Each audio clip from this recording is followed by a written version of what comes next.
Hello everyone. International relations में आज हम पढ़ने वाले हैं यूनिट 4। इसमें emerging trends in international relations, जैसे फर्स्ट टॉपिक जो है decolonization, emergence of third world and its impact on international system. Second जो है new colonism, meaning, nature, politics of foreign aid and role of MNCs. Third जो है new international economic order. Fourth unit है new thrust on international cooperation and जो international जो organisations हैं जैसे European Union, SAARC, OIC, ASEAN, BRICS, SCO, opaque and African union. तो सबसे पहले हम स्टार्ट करेंगे थर्ड टॉपिक से, न्यू इंटरनेशनल इकोनॉमिक ऑर्डर।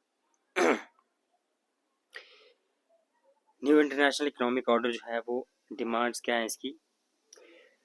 जैसे ही डीकोलोनाइजेशन के बाद जो थर्ड वर्ल्ड इमर्ज होता है, न्यू जो इंडिपेंडेंट कंट्रीज होती हैं उनके द्वारा डिमांड की जाती है कि जो डेवलपिंग कंट्रीज हैं उनके जो ट्रेड जो टर्म्स हैं वो फेयर होनी चाहिए। फर्स्ट जो इनकी डिमांड थी जो थी फेयर टर्म्स ऑफ ट्रेड। दूसरा था फेयर टर्म्स ऑफ ट्रेड में वो कहती थी जो डेवलपिंग कंट्रीज हैं उनकी डिमांड थी कि उनको जो स्टेबल प्राइस, बेटर और स्टेबल प्राइस मिलना चाहिए जो भी वो एक्सपोर्ट कर रहे हैं to the developed countries. Specially जो प्राइमरी कमोडिटीज़ जो डेवलपिंग कंट्रीज जो प्रोड्यूस करती थी उनको फेयर जो है प्राइस मिलना चाहिए, एक्सपोर्ट प्राइस। और जो टैरिफ लगाया जाता था डेवलप्ड कंट्रीज़ के द्वारा उनको कम करना। जो प्रोडक्शनिज्म की पॉलिसी जो अपनाई जाती थी डेवलप्ड कंट्रीज जो कंट्रीज़ हैं उनके द्वारा वो उसको कम करना। एमएनसी जो है उनको रेगुलेट करना।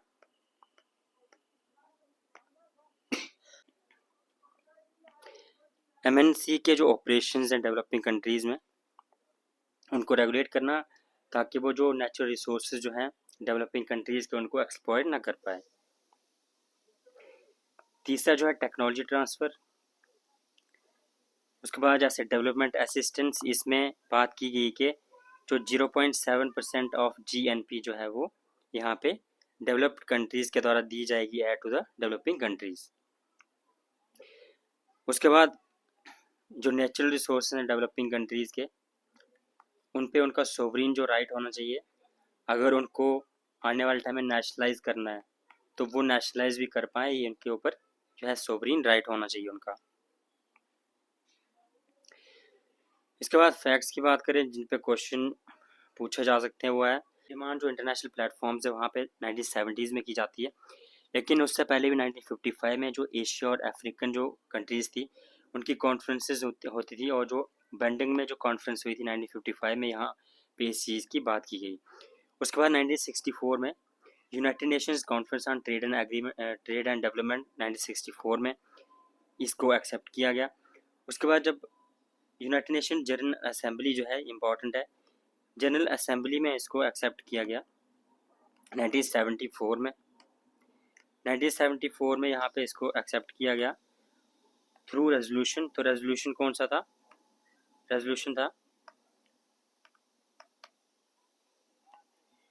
3201। तो रेजोल्यूशन 3201 ये PYQ है UGC नेट का। तो 1974 में यूनाइटेड नेशन जनरल असेंबली के द्वारा 3201 एक रेजोल्यूशन पास किया जाता है और उसमें ये डिक्लेयर किया जाता है कि जो न्यू है उसकी इस्टेब्लिशमेंट हो चुकी है। और इसको अडॉप्ट कब किया जाता है? 6th सेशन में। तो 6th सेशन में इसको यहाँ पे डिक्लेयर किया जाता है इसकी इस्टेब्लिशमेंट को। उसके बाद जो थर्ड वर्ल्ड कंट्रीज़ थी और जैसे नैम ये इसको सपोर्ट करती थी, और नैम का जो 5th समिट था 1976 में जो हुआ उसमें होल हार्टली इसको एक्सेप्ट किया गया न्यू इंटरनेशनल इकोनॉमिक ऑर्डर को 1976 में और 5th समिट में। और G77 जो कंट्रीज़ हैं वो भी इसको यहाँ पे सपोर्ट करती थी। लिमिटेशंस क्या है, कैसे ये फेल हो गया? तो ऑयल क्राइसिस जब 1970s में देखे तो ये फोकस शिफ्ट हो गया, जो थर्ड वर्ल्ड कंट्रीज़ थी उनका फोकस जो था शिफ्ट हो गया। उसके बाद एक और कारण रहा जैसे 1980s और 90s के आते आते जो न्यू लिबरल जो ग्लोबलाइजेशन है इसकी वजह से जो फोकस शिफ्ट हो गया टूवर्ड्स द रिफॉर्म्स। जैसे WTO की रिफॉर्म्स की बात की जाने लगी, IMF के रिफॉर्म्स, उसके बाद जो SAPs स्ट्रक्चरल जो एडजस्टमेंट जो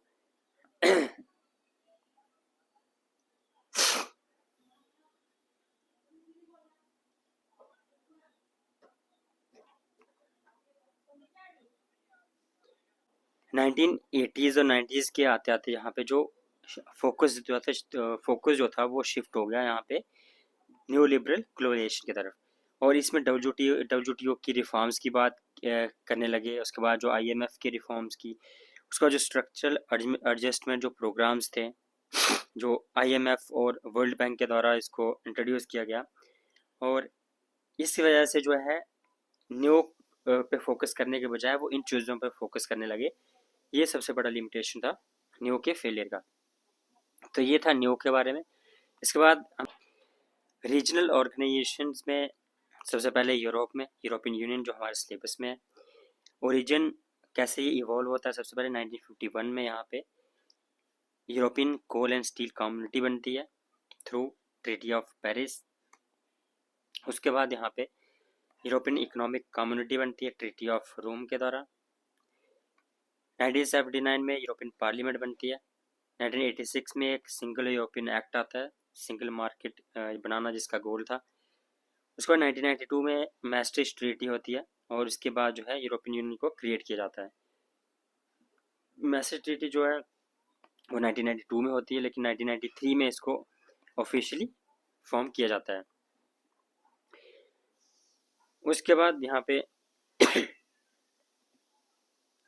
ट्रीटी ऑफ एम्स्टरडैम होती है 1997 में, और जो फोर्स में आती है 1999 में। इसका पर्पस था बिल्डिंग जो प्रोटोकॉल है मैस्ट्रिक्ट ट्रीटी का, उस पर काम करना। ट्रीटी ऑफ नाइस होती है 2001 में, और फोर्स में आती है 2003 में। इसमें जो न्यू मेंबर्स हैं उसकी मेंबरशिप को कैसे रेगुलेट करना है उसके बारे में था, या फिर कोई न्यू मेंबर जो ऐड करना है उसको उसके उसके पूरा प्रोसीजर क्या होगा उसके बारे में बात की। उसके बाद 2009 में आती है यहाँ पे लिस्बन ट्रीटी।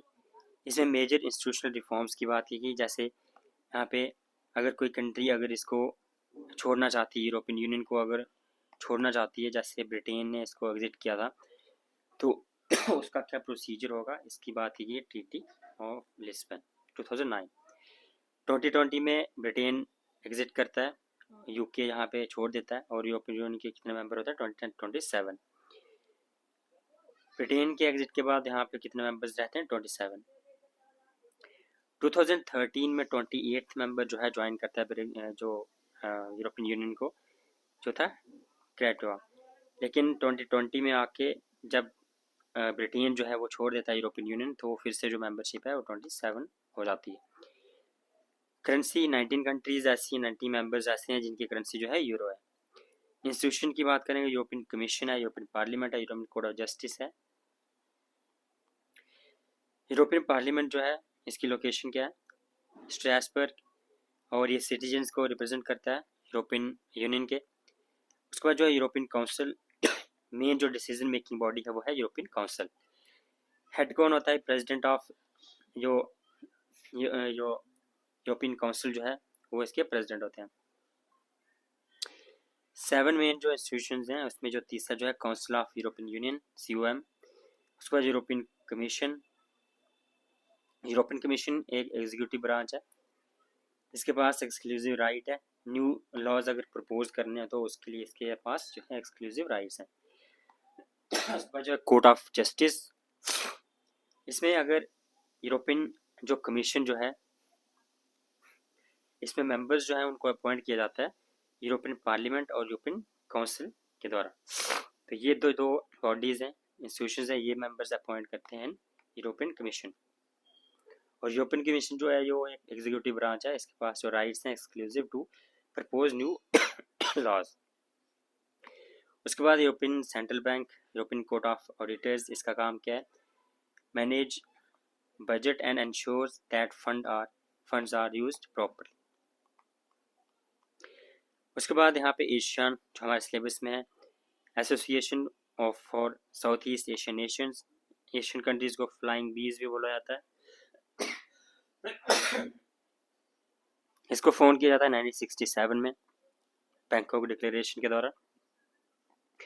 फर्स्ट समिट यहाँ पे होता है 1976 में। हेडक्वार्टर कहाँ है? एशियन का जकार्ता में, इंडोनेशिया में। 10 मेंबर्स हैं यहाँ पे टोटल। और जो एशियन 5 जो है जिनके द्वारा इसको बनाया गया था, फाउंडिंग मेंबर्स, तो वो हैं Malaysia, Philippines, Singapore, Thailand, Indonesia. उसके बाद और मेंबर्स जो बाद में ज्वाइन किए, Brunei, Cambodia, Laos, Myanmar, Vietnam. तो ये यहाँ पे हैं टोटल 10 मेंबर्स। गोल्स क्या है? Economic growth, political stability, regional piece.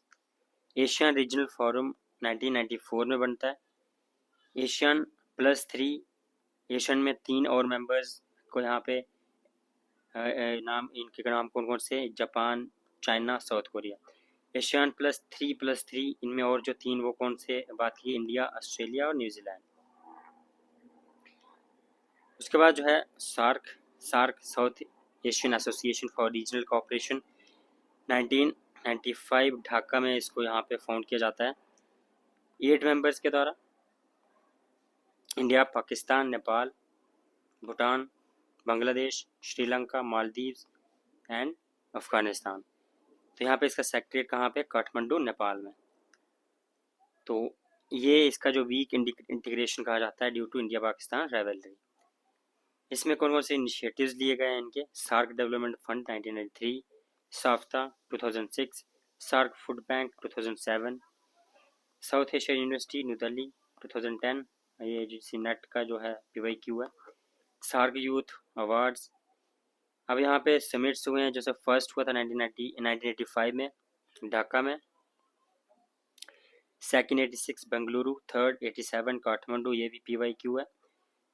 Fourth 1988 Islamabad, 99 माले।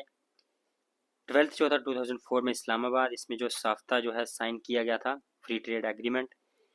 18th हुआ था 2014 काठमांडू में, और यही जो है लास्ट समिट हुआ था। इसके बाद जो 2016 में 19th जो समिट था वो प्लान किया गया था, लेकिन वो कैंसिल हो गया था इस्लामाबाद में। तो लास्ट जो है वो 18th हुआ था 2014 में नेपाल। सेक्रेटरी जनरल्स की बात की जाए तो 14th जो थे इसाला रवान वीराकुन श्रीलंका के थे, 2022 प्रेसिडेंट एज ऑफ 2024। तो अभी भी वो है इसाला रवान वीराकुन। पढ़ने वाले वो है बिम्स्टेक। बिम्स्टेक जो है वो फॉरेन पॉलिसी में मेंशन्ड है, इसलिए इसको यहीं पढ़ लेते हैं। तो बिम्स्टेक जो है वो उसके जो है 7 मेंबर्स हैं। इसको 1997 में बनाया गया था।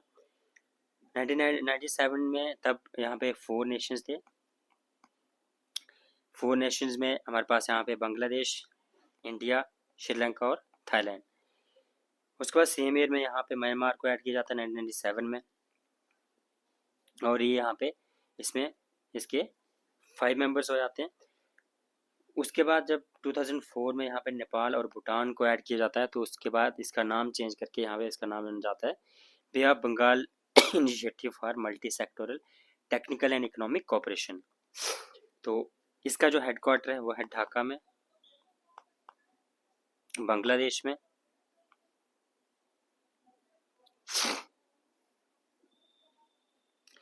इसमें जो 7 कंट्रीज हैं तो 7 सेक्टर्स की बात की गई है। हर एक कंट्री की एक अपनी जो एक स्पेशलाइजेशन होगी, एक सेक्टर उसको यहाँ पे दिया जाएगा। जैसे बांग्लादेश को ठीक है trade, investment and development. India यहाँ पे security, Myanmar agriculture and food security, Nepal people to people contact, Sri Lanka science and technology, Bhutan environment, Thailand connectivity.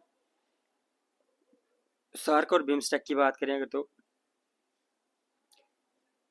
SAARC और बिम्स्टेक में कौन कौन से मेंबर्स जो है वो कॉमन है, वो है इंडिया, नेपाल, भूटान, श्रीलंका एंड बांग्लादेश। बाकी बिम्स्टेक में जो थाईलैंड और म्यांमार है ये सार्क में नहीं आते हैं, जो साउथ ईस्ट एशियन कंट्रीज़ हैं। और सार्क के जो है पाकिस्तान, मालदीव्स, अफगानिस्तान, तो ये हैं साउथ एशियन। तो बिम्स्टेक जो है वो एशियन और सार्क, यानी एशियन और सार्क के बीच में एक ब्रिज का काम करता है, यानी साउथ एशिया और साउथ ईस्ट एशिया के बीच में एक ब्रिज का काम करता है। नेक्स्ट टॉपिक हुआ है SCO, शंघाई कोऑपरेशन ऑर्गेनाइजेशन। 2001 में इसको फाउंड किया जाता है और 2003 में ये फोर्स में आता है। शंघाई में इसको बनाया जाता है। आउट ऑफ शंघाई 5 1996 में इसको यहाँ पे शंघाई 5 बनती है 1996 में। हेडक्वार्टर कहाँ है? बीजिंग में, चाइना में। टोटल मेंबर्स यहाँ पे कितने? 9। अब यहाँ पे 10 मेंबर्स हैं और 17 जो है वो पार्टनर स्टेटस है। 2023 में जो ईरान ऐड कर होता है इसमें, 2024 में बेलारूस। तो ये यहाँ पे करंट अफेयर्स का भी टॉपिक है। तो 2024 में बेलारूस यहाँ पे SCO को ज्वाइन करता है। ईरान 2023 ऐड करता है यहाँ पे। ऑब्जर्वर स्टेटस किसको मिला है? Afghanistan, Belarus, Mongolia. बेलारूस तो अब इसका जो है वो परमानेंट मेंबर बन चुका है। इंडिया पाकिस्तान कब ज्वाइन करते हैं? 2017 में, आस्ताना समिट में। सिक्योरिटी बॉडी कौन सी? यहाँ पे rats, regional anti terrorist structure, Tashkent में बनाया जाता है इसको और इसकी जो है परमानेंट बॉडी है। मेन फोकस क्या है? Regional security, counter terrorism, connectivity, energy.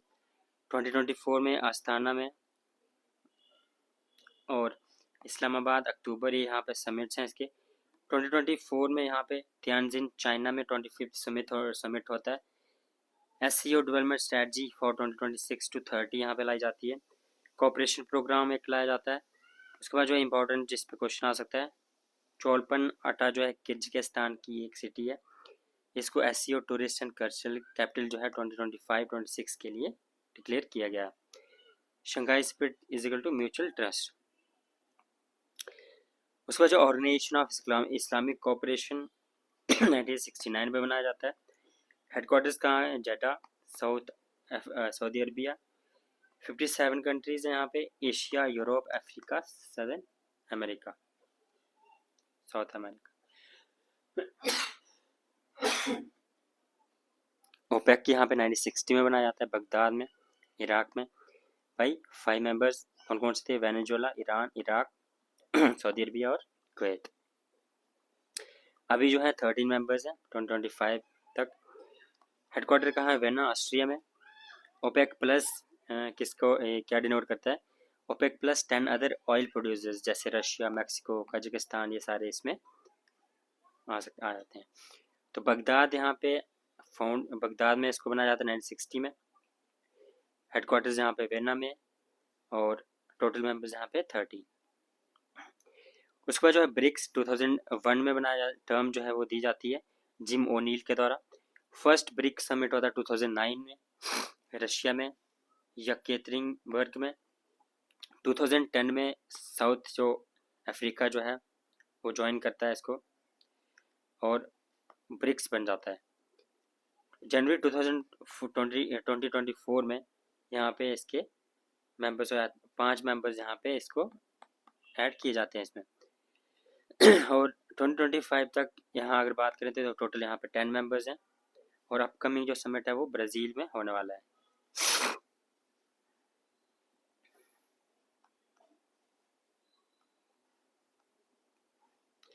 African union भी हमारे सिलेबस में है। तो अफ्रीकन यूनियन जो है इस्टेब्लिश की जाती है 2002 में, जो OAU को यहाँ पे रिप्लेस करती है जो 1963 में बना था। टोटल मेंबर्स यहाँ पे बात की 55। हेडक्वार्टर्स का है अदीस अबाबा, इथियोपिया में। फोकस का है peace, integration and development. Treaty of Abuja होती है 1991 में, तो इसके थ्रू बनती है अफ्रीकन इकोनॉमिक कम्युनिटी, 1994 में बनती है वो। और सिरते डिक्लेरेशन जो है ये PYQ है, किसके रिलेटेड है? अफ्रीकन यूनियन में। सिरते ये डिक्लेरेशन जो है लीबिया में होती है 1999 में और इसके द्वारा अनाउंस किया जाता है अफ्रीकन यूनियन को और बाद में जाके जो है 2002 में जो है वो इस्टेब्लिश होती है अफ्रीकन यूनियन। तो ये थे जो इंटरनेशनल ऑर्गेनाइजेशंस थी जो हमारे सिलेबस में पूछी गई हैं। इसके बाद हमारे पास जो टॉपिक है वो है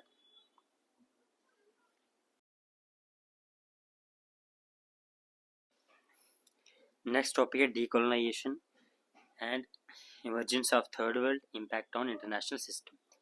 तो डीकोलोनाइजेशन जो है वो एक यूरोपियन कॉलोनियल डोमिनेशन से कैसे जो एशियन, अफ्रीकन या फिर लैटिन जो अमेरिकन नेशंस थे वो खुद को फ्री करते हैं आफ्टर सेकेंड वर्ल्ड वॉर। तो क्या कारण रहे जिसकी वजह से जो है डीकोलोनाइजेशन जो है वो ये जो प्रोसेस थी वो कैटलाइज करती है। फर्स्ट जो था impact of second world war, तो सेकेंड वर्ल्ड वार का क्या इम्पैक्ट रहता है, जो भी कॉलोनियल पावर्स थी चाहे ब्रिटेन, फ्रांस, नेदरलैंड्स, तो ये क्या थी, ये एग्जॉस्ट हो चुकी थी। जो एंटी इंपीरियलिस्ट आइडियल्स थे वो राइज कर रहे थे।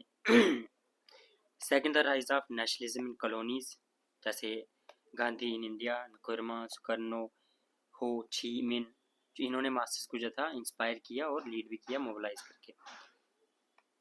यूनाइटेड नेशंस का क्या रोल था ना, यूनाइटेड यहाँ से एक जो फैक्ट यहाँ से पूछा जा सकता है कि इंडिपेंडेंस को लेके जो सेल्फ डिटर्मिनेशन का जो प्रिंसिपल था, जो डीकोलोनाइजेशन को सपोर्ट करता था, वो आर्टिकल 1 और 55 बात करता है सेल्फ डिटर्मिनेशन की।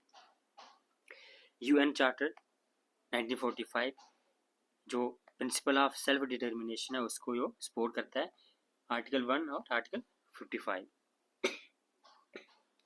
Newly independent states use the UN as platform to voice anti-national demands. Second जो पॉइंट है सुपर पावर प्रेशर, तो यहाँ पे यूएस जो है वो भी अपोज कर रहा था कॉलोनियलिज्म को ऑन लिबरल ग्राउंड्स। किस लिए, क्योंकि उसको ओपन मार्केट चाहिए थी कैपिटलिज्म को प्रमोट करने के लिए। USSR denounce imperialism as capitalist exploitation. Next जो है वो economic changes, colonialism become economically burdensome for Europe. Global capitalism required new trade partners not colonies. जो ग्लोबल कैपिटलिज्म था उसको न्यू कॉलोनीज नहीं चाहिए थी, बल्कि उसको न्यू जो है ट्रेड पार्टनर्स चाहिए थे। फेज देखें अगर डिकोलोनाइजेशन के, तो यहाँ पे एशिया 40s और 50s के बीच में, जैसे इंडिया 1947, इंडोनेशिया 49, वियतनाम 54, उसके बाद जो है मलेशिया, फिलीपींस। अगर हम यहाँ पे बात करें मिडल ईस्ट की, तो सीरिया, लेबनान, जॉर्डन, इजिप्ट, जिसमें 1956 में हमने देखा कि जो स्यूज कैनाल जो है उसको नेशनलाइज कर दिया जाता है। अफ्रीका की बात की जाए 50s और 70s के बीच में, घाना जो थी फर्स्ट अफ्रीकन कंट्री थी जो इंडिपेंडेंस गेन करती है 1957 में। अफ्रीका जो कॉन्टिनेंट है इसमें अगर हम देखें जो बीच का जो एरिया है, यहाँ पे जो वाइट पॉपुलेशन थी वो ज़्यादा थी, और जो ईस्ट या फिर वेस्ट जो मार्जिन थे, जो एरिया था, यहाँ पे वाइट पॉपुलेशन कम थी। इसलिए जो सबसे पहले जो कंट्रीज जो आज़ाद होती हैं तो वो कौन सी होती हैं, या तो वेस्ट या फिर ईस्ट, और जो बीच में जो थी वो लेट आज़ाद होती हैं। तो घाना जो है वो 1951 में सबसे पहली कंट्री थी जो अफ्रीका की जो इंडिपेंडेंस गेन करती है। उसके बाद जो Nigeria 1960, Kenya 63, Algeria 62, Angola 1975। Caribbean और पैसिफिक जो है ग्रेजुअल डिकोलोनाइजेशन देखने को मिलता है, तो 60s से 80s तक। By 70s more than 100 new sovereign states had joined the international community। तो इसकी वजह से एक थर्ड वर्ल्ड इमर्ज होता है, और ये थर्ड वर्ल्ड जो टर्म है ये कॉइन की जाती है अल्फ्रेड सोबे के द्वारा 1952 में। ये कहते हैं कि like the third estate, third world is ignored, exploited and demands recognition. Represented countries neither aligned with capitalist, जो फर्स्ट वर्ल्ड कहा जाता है, और कम्युनिस्ट, जिसको सेकंड ब्लॉक कहा जाता है। ब्रॉडली सिनोनिमस विद, जिसको हम ग्लोबल साउथ से जोड़ के देखते हैं, डेवलपिंग कंट्रीज भी कहा जाता है, या फिर post colonial states. Past colonial past and under development, ये इनकी एक कैरेक्टरिस्टिक रहा है। जितनी भी कंट्रीज थी जो कॉलोनियल पास्ट रहा होता है उसका, और वो भी डेवलप्ड नहीं थी। रैपिड इंडस्ट्रियलाइजेशन और नेशन बिल्डिंग की इनमें एक डिज़ायर देखी है। Non alignment in cold war politics, solidarity against imperialism and racial domination. जैसे अफ्रीका में अपार्थाइड जो है मूवमेंट देखी जाती है, और उसका जो है न्यू कॉलोनियलिज्म के अगेंस्ट नेम जो है वो कंट्रीज के द्वारा चलाई जाती है, जहाँ पढ़ चुके हैं। उसका इम्पैक्ट क्या रहता है इंटरनेशनल सिस्टम पे। ग्लोबल जो पावर स्ट्रक्चर होता है वो यहाँ पे ट्रांसफॉर्म हो जाता है। जो बाइपोलर सिस्टम था, अब एक न्यू फोर्स देखने को मिलती है, थर्ड फोर्स नेम के रूप में, जो जिसमें जो डेवलपिंग कंट्रीज थी, न्यूली जो इंडिपेंडेंट कंट्रीज थी। मोर देन 100 जो न्यू स्टेट्स थी, जिन्होंने यूरोपियन डोमिनेंस जो है ग्लोबल पॉलिटिक्स में उसको यहाँ पे ख़त्म कर दिया। Created a more politic power and diverse international system. तो मोर देन 100 स्टेट्स जैसे ही न्यू स्टेट्स बनती हैं, तो यूरोप का जो डोमिनेंस थी वर्ल्ड पॉलिटिक्स में, जो ग्लोबल पॉलिटिक्स में, उसका एक क्या था, एक एक सिग्नल था कि जो यूरोपियन पावर है वो डिक्लाइन कर रही है। यूनाइटेड नेशंस एक्सपेंशन 1945 में जब यूनाइटेड नेशन बनता है तो यहाँ पे 51 मेंबर्स होते हैं और बाई 1970 यहाँ पे 120 मेंबर्स हो जाते हैं। तो ये थर्ड वर्ल्ड कंट्रीज़ जहाँ पे यूएन को एक्सपैंड करती हैं, यूएन में यहाँ पे इनकी मेंबरशिप बन जाती है। तो उसकी वजह से कंपोजिशन चेंज होती है, प्रायोरिटीज़ चेंज हो जाती है। तो जनरल असेंबली जो है एक फॉरम बन जाता है फॉर ग्लोबल साउथ जो एडवोकेट करता है डीकोलोनाइजेशन। और रेजोल्यूशन यहाँ पे इम्पोर्टेंट है 1514 1960 में यहाँ पे पास किया जाता है। ये यहाँ पे डिक्लेयर करता है on granting the independence to the colonial countries and people. तो यहाँ पे यूएन में जाके यहाँ पे वो डीकोलोनाइजेशन को सपोर्ट कर रहे हैं। Economic justice and development, rise of global south as collective voice, emergence of third worldism जो डेवलपिंग कंट्रीज की बात करता है। Formation of regional and economic blocs जैसे G77 जो न्यू को सपोर्ट करता है, नैम को सपोर्ट करता है, 1964 में बनाया जाता है। Coalition within UN for development issues, तो G77 क्या था, एक यूएन में ही एक कोलिशन था जो डेवलपमेंट के इश्यूज उठाता था। United Nations conference on trade and development जो ट्रेड और इनक्वालिटी को एड्रेस करने के लिए बनाया गया। ऑर्गेनाइजेशन ऑफ अफ्रीकन यूनिटी 1963 में जो बाद में जाके अफ्रीकन यूनियन बनता है। एशियन बनता है 1967 में एक रीजनल कोऑपरेशन के लिए। इकोनॉमिक इम्पैक्ट क्या, यहाँ पे न्यू की डिमांड की गई। 1974 में यूएन ने प्रपोज किया इसको। डिमांड्स क्या थी, fair terms of trade, technology transfer, control over natural resources, greater participation in global decision making. Cultural and ideological impact, decolonization promoted the culture of self-assertion and rejection of Western cultural hegemony. Rise of post-colonial identity politics, indigenous movements and Pan-Africanism, global awareness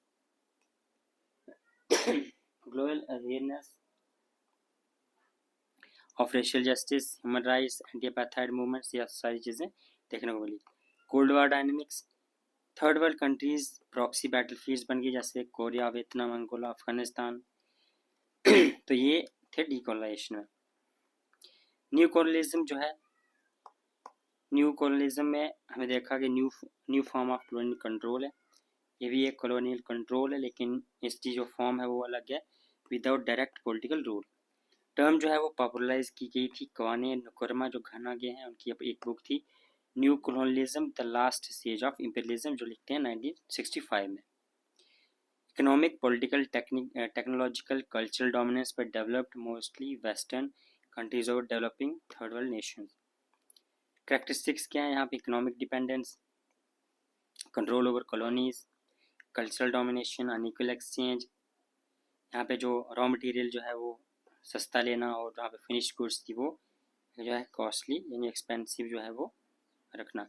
institutional mechanisms क्या है, IMF, World bank जुटी हुई है, क्या है, instrument of new colonial control देखा गया। Political pressure जैसे एड या फिर loans tied with policy changes जैसे लिबरलाइजेशन, प्राइवेटाइजेशन। तो 1991 में जो भी LPG रिफॉर्म्स लाए गए उसमें भी जो SAPs structural and adjustment programmes जो देखे गए, इसमें जो लिबरलाइज करना था इकोनॉमी को। स्ट्रेटजिक अलायंसेस जैसे military bases, regional influence, example US in middle east, France in Africa. Objectives क्या थे न्यू कॉलोनियलिज्म के, चीप रॉ मटेरियल एक्सेस करना, मार्केट सिक्योर करना अपनी गुड्स के लिए, पॉलिटिकल एंड मिलिट्री इन्फ्लुएंस बनाए रखना, कंट्रोल ओवर रिसोर्स जैसे ऑयल, मिनरल्स।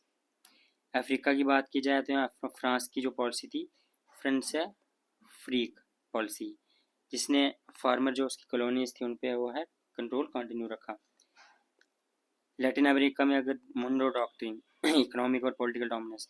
एशिया में वाई लोन्स एंड इन्वेस्टमेंट व western countries and Japan.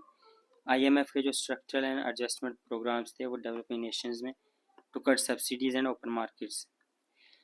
Foreign aid की बात की जाए, फाइनेंशियल और technical assistance given by one country और international organization to another often for development.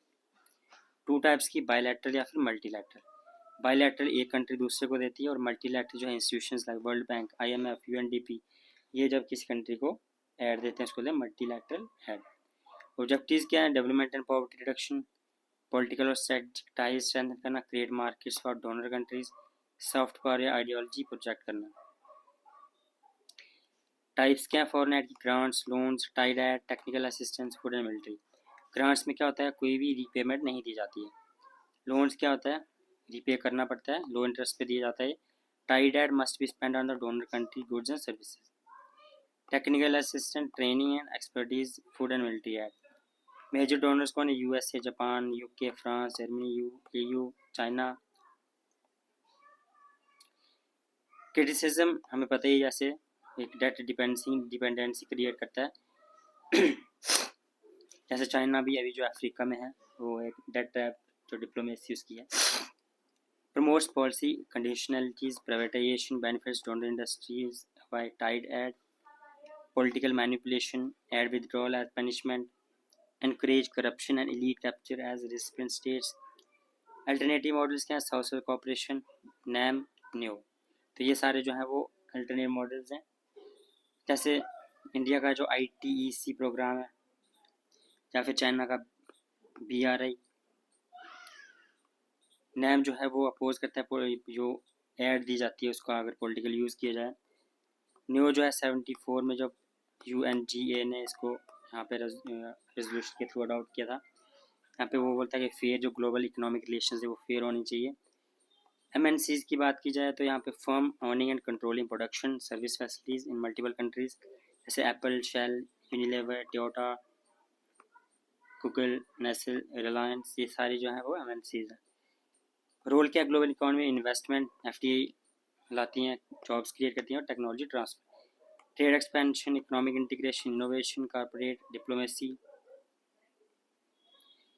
Advantage to developing countries, capital infusion, employment generation, managerial and technical know-how, export diversification. Disadvantage क्या है? Profit repatriation, capital जो outflow होता है from the host nations, market monopoly, resource exploitation, labor exploitation, political influence, cultural imperialism. Examples क्या है इसकी? Oil majors in West Asian Africa, Exxon Mobil, Shell, tech giants shaping data policy जैसे Google, Meta, फर्मा MNCs जैसे जो COVID-19 के time में patent control, Apple या फिर Foxconn, labour issues in Asia. Link between new colonialism and aid and MNCs। तो क्या link है इनके बीच में? Mechanism how it perpetuates new colonialism. तो ये सारी चीज़ें जो एड हो या फिर MNCs हो, ये कैसे न्यू कॉलोनिज्म को परपेचुएट करती हैं, कैसे इसको प्रमोट करती हैं। Foreign add creates dependency, conditions and debt trap. तो फॉरेन एड जो है वो एक डिपेंडेंसी क्रिएट कर देती है। MNCs economic dominance, resource control, तो ये इसके थ्रू इसको कंट्रोल करता है। Global institutions like IMF, World Bank dictate policy reforms. Cultural influence, western education, media, consumer goods. Important theorist and terms जैसे क्वाने नुकरमा, इनकी जो बुक है new colonialism last stage of imperialism. हेजी Frank dependency theory देते हैं, इसमें बताते हैं under development caused by the external dependence. Immanuel Wallace world system theory, core और पेरिफेरी का कॉन्सेप्ट देते हैं। डिपेंडेंसी थ्योरी लैटिन अमेरिका में इसको जो अनइक्वल इकोनॉमिक रिलेशंस है उसको एक्सप्लेन किया जाता है। Soft power, Joseph Nye as modern form of influence. तो ये था complete chapter, unit 4 last chapter था। क्विक फैक्ट रिवीजन हम देख लेते हैं। टर्म न्यू कॉलोनिज्म किसने दी, पॉपुलराइज किसने दी? नुकरमा 1965 में, जो घाना के जो थे leader. New colonialism implies economic and political rule without direct rule. IMF, World Bank, WTO agents माने जाते हैं न्यू colonialism के as per critics. Tied aid क्या होती है? Recipient must buy goods from the donor country. जो country donate कर रही है, एड दे रही है, आपको वही गुड्स वहाँ से बाई करने हैं। न्यू 1974 डिमांड की गई फेयर ट्रेड की, ग्लोबल ट्रेड की और डेवलपमेंट सिस्टम की। MNCs एक एजेंट है ग्लोबलाइजेशन और न्यू colonialism का। Dependency theory experience continue under development. Bilateral aid की जो एग्जांपल दी गई यहाँ पे, USAID assistance to India. SAPs यहाँ पे पॉलिसी कंडीशनलिटीज बाय IMF और World Bank. Core periphery model develop core developing periphery.